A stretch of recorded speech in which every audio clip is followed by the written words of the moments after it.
So today we're going to be talking about rotator cuff related shoulder pain. So rotator cuff related shoulder pain is actually an umbrella term for conditions including rotator cuff tendinopathy, partial and full thickness rotator cuff tears, impingement syndrome, and subacromial pain. And these conditions actually make up to 80 to 85% of all shoulder pain. And so we'll move on to what the rotator cuff is. So the rotator cuff is four muscles that sit deepest to the shoulder joint itself. And so they all arise from the shoulder blade itself. So we have one that sits on the top along the back here, that is the supraspinatus. We have two that sit on the back underneath the spine of the scapula underneath here, which are the infraspinatus and the teres minor. And then we also have one that sits on front of the shoulder blade that wraps around the front of the shoulder, which is the subscapularis. And so these four muscles are all very important for movement of the shoulder. They help with abduction of the arm, which is predominantly the supraspinatus. They help with external rotation of the arm, which are the two on the back, so the infraspinatus and the teres minor. And then internal rotation, which is predominantly the subscapularis, so that one that sits on front of the shoulder blade. So they're four different muscles that help with movement of the shoulder, but they also help with the stability of the shoulder. So when the arm is moving, they work together to try and centralize the ball part of the shoulder of the humerus, so our upper arm bone, in the shallow groove, which is our glenoid cavity, so the socket part of our shoulder. And so where we predominantly get rotator cuff related shoulder pain, or in particular rotator cuff tears or rotator cuff tendinopathies, and subacromial pain and impingement, is in this subacromial space. So the acromion is this curved part of the shoulder blade which wraps around from the spine of the shoulder blade and joins on to what forms our acromioclavicular joint, or AC joint. So that's where our collarbone, which attaches on the other end to our sternum, so the very top of our breastbone, and then comes and attaches onto this part here. So that's the more commonly known as the AC joint, or the ACJ. And so underneath this little space here, the subacromial space, we have room for supraspinatus tendon. We have the tendon of infraspinatus coming around. And we also have a little fluid-filled sac called a bursa, which just helps with the movement of the joint and just helps avoid any irritation of the tendon or any of those structures on any of the bony protrusions that we've got that sit around this area. And so common causes of these injuries are down to an increase in load. So when we suddenly go from little to no load to then overloading the joint, or we go from a relatively stable load to then doing a lot of sudden training and really overloading the tissue. So examples like that might be where we're fairly sedentary and then we go and do a lot of work out in the garden, we trim some hedges and we mow the lawn, and we do a lot of work where we're using our shoulder joint, and this can just start to lead to some inflammation, some irritation, or some degeneration of some of the tissues, depending on the resting quality of those tissues. It can also happen if we're relatively well trained, but we start to increase the amount of load we do. So we go for a bout of heavy training where we're using our shoulder joint a lot.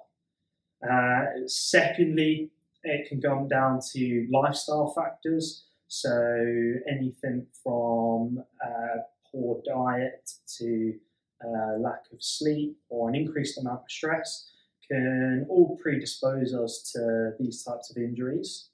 And lastly, within that, which can affect or can predispose you to these injuries is poor mechanics of the shoulder. And so that can happen for a number of reasons.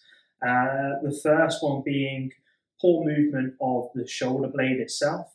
So when we move our arm up over our head, we don't just get a movement of the upper arm bone, we also get a movement up and outwards of the shoulder blade as well. So if we're not moving as efficiently through that whole structure, then what we can get over time is a bit of a closing down of this space, this subacromial space, which is where the term subacromial pain or subacromial impingement comes from. So that suggests that the tissues around here, so the tendons and the bursa around there, are just getting a bit cramped for space because we're not moving very well. And so a few reasons why the shoulder blade might not be moving so well. It might come down to some imbalances within the strength of our muscles. It might come down to overuse of certain patterns within the shoulder. And it can also come down to poor spinal mechanics or poor spinal posture. And so when we're in an extended position through our mid-back, we get a good amount of range coming up our glenohumeral joint.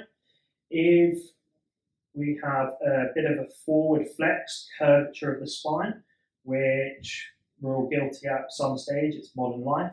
Everything we do is out in front of us, and so over time we naturally have this tendency to roll the shoulders forwards and forward flex at the spine. If we're in this position and we try to come up overhead, then we start to lose a bit of that range of motion, and that can create some irritation and some inflammation around that area. And so what are the signs and symptoms to look out for with rotator cuff related shoulder pain? Well, the first one is going to be pain. And so you can get pain during any movement, or in some cases you can get a painful arc, particularly on movement of the arm away from the body, so this abduction movement. And it typically starts to hurt when we get to the part of the where the arm is horizontal and parallel to the ground.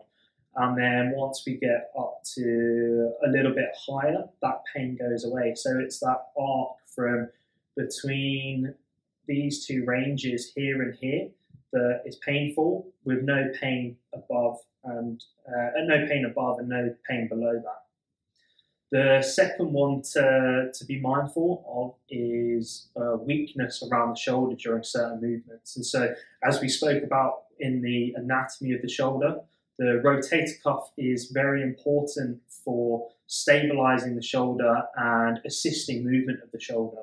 And so this relates to tendinopathy or a partial or full thickness tear of that rotator cuff, which is going to leave us with an inherent weakness of one or more of those muscles that are torn or are going through an inflammatory response. And so we might find that we're not as strong on one arm as we are on the other side, and that might be the arm that we're also in pain with.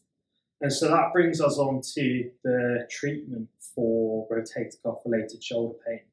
And so the first line of treatment is going to be load management. So if we have an irritated shoulder, or we have a rotator cuff tendon or muscle that has a part or full thickness tear, then we're going to have to go through a period of either immobilization to allow those tissues to go through a healing process, or a process of just reducing the amount of load that we're putting it through at the moment. So it might just be modifying the type of training we're doing, or modifying the activities that we do in daily life, just to give that shoulder a chance to settle down and go through the repair process. What we can also do at this stage is start to go through some graded exercise. So what I mean by graded exercise is starting relatively low in intensity compared to where you are within your current training scheme, and then gradually building that up as pain and as function allows. So we'll go through some of those exercises now. So when it comes to training the rotator cuff, a nice and easy tool to use is a resistance band. So this gives us a lot of versatility in terms of the movement patterns we can use it for, and it's also nice and easy to increase or decrease the intensity because the further apart we hold the resistance band, the lighter the resistance, and then the closer we hold it together, the more resistance we have between those 2 points. And so I'll demonstrate a few exercises that we can go through now for training the rotator cuff. So first exercise I'm going to go through is abduction. So we're going to take one end of the band and lower it down to the floor, and then we're going to anchor that end by standing on it with your foot. Then we're going to hold the other end of the band in one hand, and then the first movement we're going to do is abduction of the shoulder. So we're going to lift our arm out to the side. So we can start by just working through whatever comfortable range or function you have. And then over time, we can start to increase that range to go all the way up overhead. The second exercise we can go through with a resistance band is external rotation. So for this one, we're going to anchor the band using our opposite hand, and that arm is going to stay locked at 90 degrees to your torso. The opposite hand is going to start in that position, and then we're going to rotate the arm away. So we're opening out that shoulder into external rotation.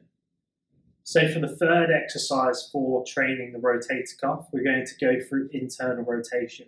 So for this, we're going to have to find an area to anchor the band onto, which is away from the body.